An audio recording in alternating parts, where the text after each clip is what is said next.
Let's get to the waiver wire presented by YouTube TV. Florio, who should we be aiming for week 12? I don't know why Bo Nix is still available on waiver wires, but he is in like half of NFL leagues. Please change that. Also add Anthony Richardson. Marcus was just talking him up a whole bunch. Tua Tagovailoa has a good matchup next week. I already spoke up Drake May. Think you need to add him. Jaylen Warren, seeing more volume as of late. A lot of Raiders running backs on here. Alexander Madison, Zamir White, Amir Abdullah, in case Madison is out next week. But I just love their schedule in the fantasy playoffs. Audric Estime and Jalen Wright, because we need to pick up some running back, right? Like it's been bare at the running back position. It is a good week for receivers, though. Roma Dunze was dropped in a good amount of leagues, so he might be out there for you. Christian Watson had his best game since the last game of the 2022 season. Jerry Jeudy and Elijah Moore just continue to go off with Jameis Winston. MVS is the new Rashid Shaheed, so I think you want to pick him up. Laquan's boy, Demario Douglas, seeing a lot of work from Drake May. Curtis Samuel, I know they're on bye this week. This is more if Keon Coleman is out again after that. Taysom Hill, after what he did, needs to be added. And then Hunter Henry and Laquan's boy, Jonnu Smith, are going under the radar, but they are productive fantasy tight ends and should be added right now. Yeah, Hunter Henry, I sort of get going under the radar because, we just haven't really talked a lot about the Patriots beyond Drake May. Jonnu Smith, though, is doing things, and I'm not sure how people are not paying attention to him. But speaking of Jonnu Smith, Tua Tagovailoa on that list. Laquan, it hasn't necessarily been great. He's kind of a fringe QB1, but I feel like he's definitely a lock for 2 QB leagues. Yeah, he's definitely a lock for two QB leagues, but 1 QB leagues, it's where we kind of know that he has a ceiling there where it's like that QB2 range and the low-end QB1 range. But listen, long as Tyreek Hill is still going out there, he's healthy and suiting up. Jalen Waddle, he pops up every now and then, but it's really Jonnu Smith that, I will get into in a minute, but I really feel as though he's going to make me dye my hair blonde with this tight end 5, deal that we made earlier in the season. Because, man, he's absolutely opening everything up in the middle of the field for Tua. And we know Tua, man, if he's going to dump it off, it's either to the running backs or it's going to be a tight end that can create after the catch. And Jonnu Smith fits that bill for Mike McDaniel for sure. Jonnu Smith was absolutely cooking the Raiders on Sunday and has been quietly maybe the most consistent pass catcher in that Dolphins offense, at least for fantasy purposes, for sure. Can I not dye my hair? Oh, no. You're looking like Slim Shady at the end of this year if he's top 5. I was at least going to give you Wesley Snipes in Demolition Man, something like that. No, whatever. Not doing that. All right. So let's get over to the fantasy mailbag. You did this to yourself. You did do this to yourself. We asked for some of your questions on Twitter. Let's get into a few of them. This one, first one, is from Guy, who asked, can I rely on Davante Adams in that Jets offense? Florio, is it Jover for Davante this year?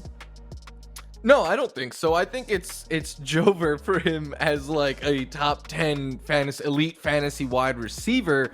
But in his last 4 games, the floor, his lowest performance is 9 fantasy points. I know it's happened twice, but he has a couple of bigger games there. He has 2 games with 11 or more targets in that 4-game span. So I think the floor is safe enough where you could trust. There's still some upside there, and he is still going to get a bunch of volume that he's not what he used to be, but that doesn't mean you can't trust him in fantasy. Laquan, is Aaron Rodgers washed? Yes. Yes. Just throw the Tide Pod in there. It's over, man. Like I honestly think we honestly looked at his age and we looked at his injury. We looked at the team he's going to be playing for. It's like, this is going to be bad. This is going to be a car crash. And that's exactly what it is. I think we all thought, that could happen, but we were also like, but man, he's been so good for so long. Maybe he can just muster up a little bit. His last year in Green Bay was terrible. He was old then. I know, but sometimes we get hopeful and we forget about the past. I didn't think it was great. Yeah. Like I figured he wasn't going to be a QB1, but I didn't think it'd be this bad for sure. Also the Jets. Jay Diggs wants to know, and since Florio already talked him up, I'm going to ask you, Laquan. Can Taysom really be trusted weekly? I picked him up with McBride on a bye, but now I'm wondering if he's a weekly starter. Is he a weekly starter?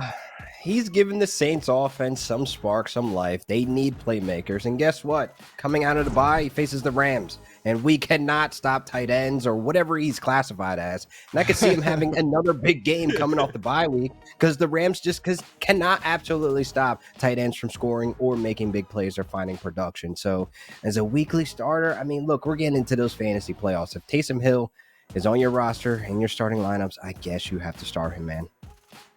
I'm not going to say weekly starter, but maybe next week is a good or 2 weeks from now, right? Because they're on a bye coming up in week 12, so 2 weeks potentially is one.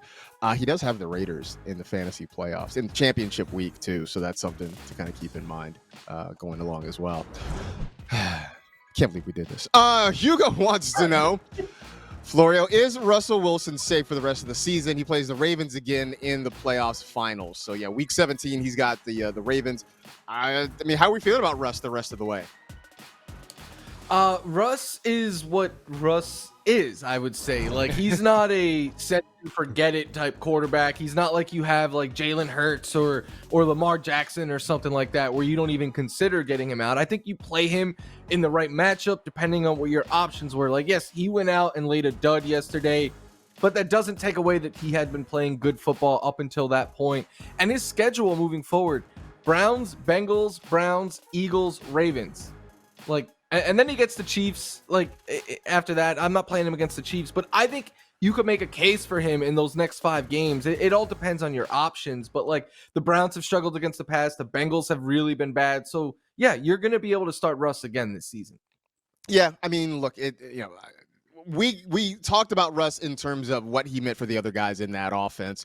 And he's been good. I'm not going to say he's been a great fantasy quarterback, but he gave you 24 in week 7 against the Jets. He gave you 18 last week against the Commanders.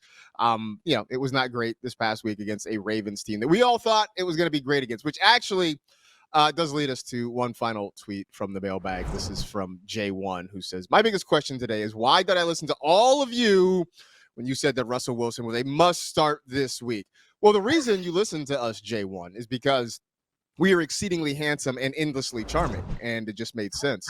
But moreover, it made sense because the Ravens had been bad against quarterbacks all year long. Yeah. I mean, everybody was kind of dunking on them in the passing game. Credit to the defense. They bowed up when they needed to in a big situation. They did not win the game, but they did hold down Russell Wilson. So, Lamar's been great all year until like yesterday was a bizarro game. It didn't make sense, but that's what happens when these two teams play. Yeah, I was going to say it was a bizarro game based on the normal stats, but it was just a regular game when you just talk about what the Ravens and Steelers normally do. Yes. So maybe we should have taken that into account, but just by the numbers, it made sense. The logic was certainly there. All right, we'll do some more mailbag stuff a little bit later on in the week, but we appreciate you reaching out and connecting with us. Time now, though, for Moments We Love, presented by Barefoot Wines. Speaking of the Steelers and the Ravens, Joey Porter Jr. made a huge play, stopping Lamar Jackson on what would have been a game-tying 2-point conversion attempt, and his dad, Joey Porter Sr., Steelers legend, was going crazy up in one of the suites there. You love that, right? I mean, it's dad love, it's kid love, it's Steeler love. I mean, this literally was everything we sort of love about football, guys. Absolutely, man. I would love to make a play like that in front of my parents. I mean, honestly, I could shed a tear now thinking if like Mason went out there and made like a game-sealing win play. Like, oh man, that is just awesome to experience that. Especially against somebody like Lamar Jackson. Yeah, no, that was fantastic, right, Florida? Cool moment for you guys who are dads. I'm sure you can only imagine. For me, I was like, at least Lamar had the wherewithal to get rid of that ball. Like, Kirk Cousins throws it out of bounds. Most quarterbacks get sacked with it. Like, and even more than that, all of his O-linemen just like were like, someone else catch it. Like, no, they all did the right thing. That's what stood out to me. Oh, man. Hey, man, you still have to be disciplined even when somebody's kid is making a tackle there on your quarterback for sure. So there you go. That was Moments We Love, presented by Barefoot Wines. In the meantime, for us, that is it. We are done. We appreciate you hanging out with the NFL Fantasy Football Show. You know the drill. Tell 2 friends to tell 2 friends. Rate, review, and remember, hard work never killed anybody. Why take the chance? Be safe, take care of yourselves, and we will talk to you tomorrow.